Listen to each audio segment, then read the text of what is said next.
अब बात हम करेंगे हमारे पड़ोसी देश अफगानिस्तान की।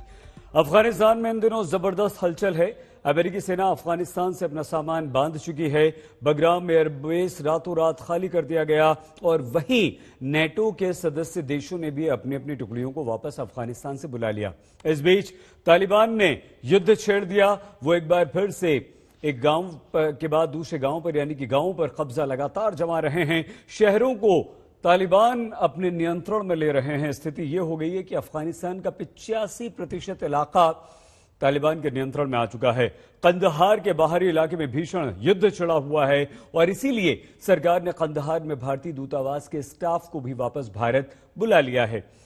उधर अमेरिका ने भी दो टूक कह दिया है कि अफगानिस्तान की सरकार को खुद ही तालिबान से निपटना होगा।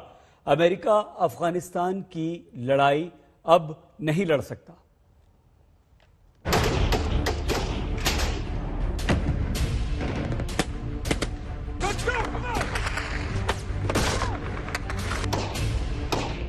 पूरे 20 साल बाद एक बार फिर अफगानिस्तान में तालिबान की जोरदार धमक सुनाई देने लगी है।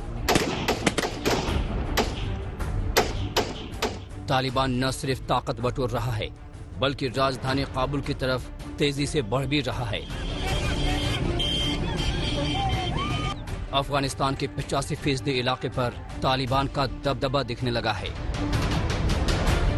अफगान मिलिट्री एक एक इंच जमीन पर कब्जा बनाए रखने के लिए तालिबान लड़ाकों से भीषण संघर्ष में उलझी हुई है। हालत यह है कि काबुल के बाद सबसे बड़े शहर कंधार के बाहरी इलाकों तक तालिबान का कब्जा हो रहा है। पड़ोस में भारी हलचल के बाद भारत सरकार भी एक्शन में आ गई है और अपने वाणिज्य दूतावास में तैनात लगभग 50 भारतीय राजनयिकों और सुरक्षा अधिकारियों को कंधार से वापस बुला लिया है। सूत्रों के मुताबिक 10 जुलाई को भारतीय वायुसेना का विमान अफगानिस्तान के कंधार पहुंचा और पहले से तैयार बैठे भारतीय दल के 50 सदस्यों को लेकर वापस लौट आया। पूरे ऑपरेशन को गोपनीय रखा गया था। हालांकि विदेश मंत्रालय के मुताबिक वाणिज्य दूतावास को बंद नहीं किया गया है। स्थानीय कर्मचारी अभी भी दूतावास में ही हैं। भारत अफगानिस्तान के हालात पर करीबी नजर रखे हुए है। हमारे कर्मियों की सुरक्षा सर्वोपरि है। कंधार में भारत के वाणिज्य दूतावास को बंद नहीं किया गया है। हालांकि कंधार शहर के पास भीषण लड़ाई के कारण भारतीय दल को फिलहाल वापस लाया गया है। मैं इस बात पर जोर देना चाहता हूं कि ये पूरी तरह से अस्थायी उपाय है। वाणिज्य दूतावास में हमारे स्थानीय स्टाफ अब भी काम कर रहे हैं। अफगानिस्तान के बिगड़ते माहौल को देखकर भारत सरकार ने ये फैसला किया और कांदाहार में जो भारत के कॉन्सुलेट है वहां से डिप्लोमेट्स और सिक्योरिटी ऑफिशियल्स को इवैक्यूएट कर दिया गया है। रिपोर्ट्स के मुताबिक लश्कर-ए-तौयबा जो पाकिस्तान का एक आतंकवादी गुट है अब तालिबान के साथ हाथ मिला चुका है और सदर्न प्रोविंसेस जहां पर कांदाहार भी पड़ता है वहां पर अपनी पकड़ बनाने लगा है, जिस वजह से भारत को ये फैसला लेना पड़ा। अफगानिस्तान से अमेरिका के बचे हुए 10% सैनिक वापस जा रहे हैं। अमेरिका के 90% सैनिक और बाकी नाटो देशों के सैनिक पहले ही अफगानिस्तान से जा चुके हैं। अमेरिका ने तय किया है कि 31 अगस्त तक उसके सभी सैनिक अफगानिस्तान छोड़ देंगे। अफगानिस्तान छोड़ने की हड़बड़ी इतनी है कि अमेरिकी सेना ने बगराम एयरबेस को रात के अंधेरे में अफगानिस्तान को बताए बिना ही छोड़ दिया।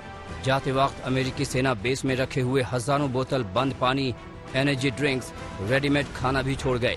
अमेरिकी सेना भारी हथियार अपने साथ ले गई, जबकि गोला बारूद के कुछ स्टॉक में आग लगा दी, लेकिन कुछ छोटे हथियार और गोला बारूद छोड़ दिए।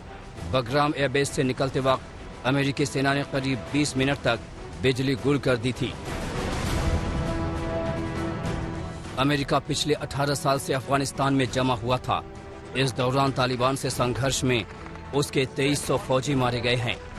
11 सितंबर 2020 को अमेरिका और तालिबान एक समझौते तक पहुंचने में कामयाब रहे थे, जिसके बाद अमेरिका ने अफगानिस्तान छोड़ने का मन बनाए हुए था।